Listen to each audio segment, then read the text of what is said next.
Si, alors, rebonsoir tout le monde.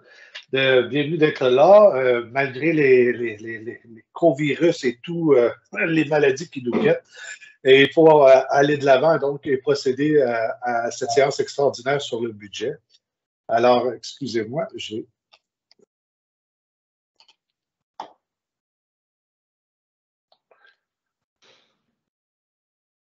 Voilà. Alors, donc, l'ouverture de la séance, la déclaration d'intérêt. Alors, au point 2, l'avis de motion et le dépôt du projet de règlement 22-390 décrétant l'imposition des taxes, compensations et tarifs pour l'année 2022, l'adoption de la masse salariale 2022 et la levée de la séance. Alors, étant une séance extraordinaire, il n'y a pas d'autres points à l'ordre du jour qui peuvent être mis. Alors, on procéderait maintenant à le point 2, donc l'avis de motion et dépôt du projet de règlement. Donc, Monsieur le directeur général. Oui, alors c'est l'adoption des tarifs et du taux de taxation, en fait, pour l'année 2022. Donc, c'est le règlement 22-390 qui va être adopté à la séance régulière de janvier. Donc, pour faire un résumé, en fait, des différents tarifs et par rapport aux variations. Au niveau de la taxe foncière générale à taux varié, pour les deux paliers d'imposition, il y a une hausse de 1,5 sou du 100 $ d'évaluation.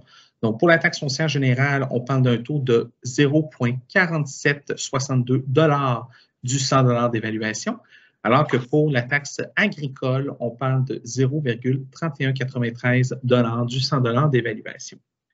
Au niveau de la taxe d'eau demeure stable, donc il n'y a pas d'augmentation.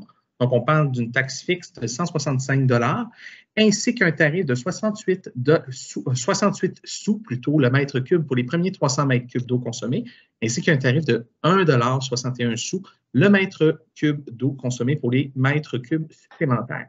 À noter que pour l'année 2021, c'est ainsi de suite, mais pour encourager l'économie d'eau, le Conseil, lors de son prochain règlement l'an prochain, diminuera la limite à 275 mètres cubes. Donc, la population sera avisée lors de l'émission des taxes de surveiller leur consommation d'eau pour l'année 2022, puisqu'il y aura une augmentation, puisqu'il y aura une diminution, en fait, de la limite autorisée pour la consommation d'eau pour rester au plus bas tarif.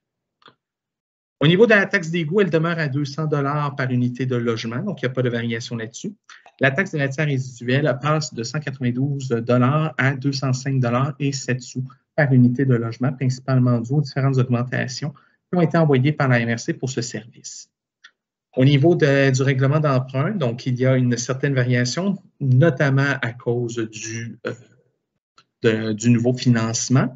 Donc, pour l'ensemble des secteurs, on parle d'une taxe de la dette de 0,0243 $ du 100 $ d'évaluation. Pour le secteur de l'eau potable, il y a également une taxe de secteur au niveau de l'emprunt. Donc, il y a un emprunt de 20 959,18 à pourvoir qui va être divisé par le nombre d'immeubles imposables dans ce secteur. Et au niveau des fosses septiques, bien écoutez, c'est en fonction de l'aide financière et des différents gens qui ont contribué au programme. Nouveauté également pour cette année, il va y avoir une taxe verte pour chaque immeuble de la municipalité. Donc, la taxe verte sera un 10 $ qui va être prélevé par immeuble imposable qui servira au fonds vert de la municipalité et à financer différentes initiatives environnementales collectives. Les versements, le règlement décrit également les différents versements. Donc, au début du mois 30 jours après l'envoi du compte de taxe, donc on peut penser au mois de février. Ensuite, le deuxième versement au mois de mai, le troisième au mois de juillet et le quatrième au mois de septembre. Et le règlement prévoit également toute autre tarification, notamment pour la location des plateaux sportifs, la location du terrain de balle, les tarifs pour l'impression de documents et toutes sortes d'autres éléments. Donc, c'est les différents éléments, mais il y a un gel à ce niveau-là, au niveau du règlement 22-390. Ça complète, Monsieur le directeur? Ça complète. Merci.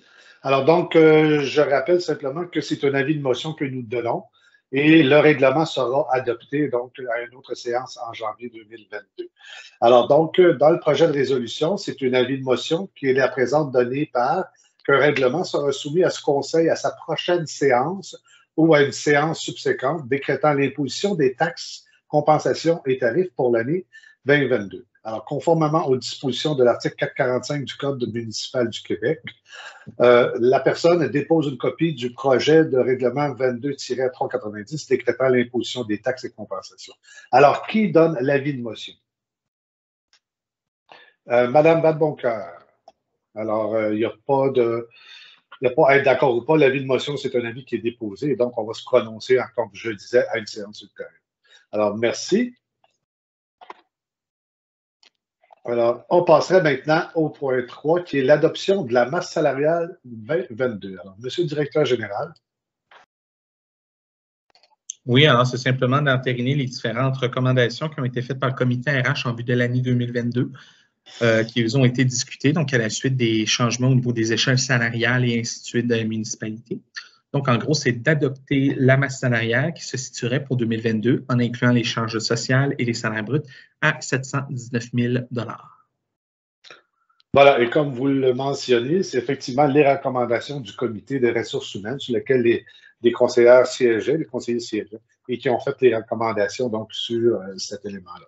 Alors, pour le projet de résolution, il serait proposé appuyé par, et résolu d'accepter la liste des salaires ainsi que la masse salariale pour l'année 22, incluant les charges sociales telles que recommandées, pour un montant total des salaires bruts et charges sociales de 719 000 $.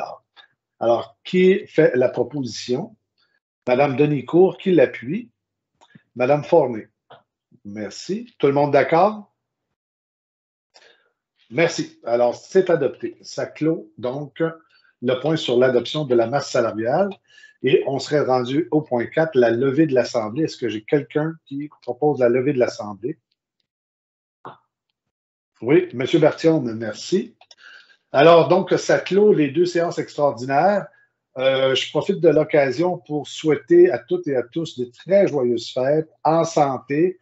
Attention à notre fameux virus qui nous court après, mais j'espère qu'on va certainement être capable de passer au travers de façon correcte et se retrouver donc en année 22 avec de beaux projets pour tout le monde et au niveau municipal, les belles ambitions donc que nous avons pour notre population. Alors, merci tout le monde, merci d'être là, merci à la population qui nous écoute, qui nous regarde, et on se revoit donc en janvier 2022.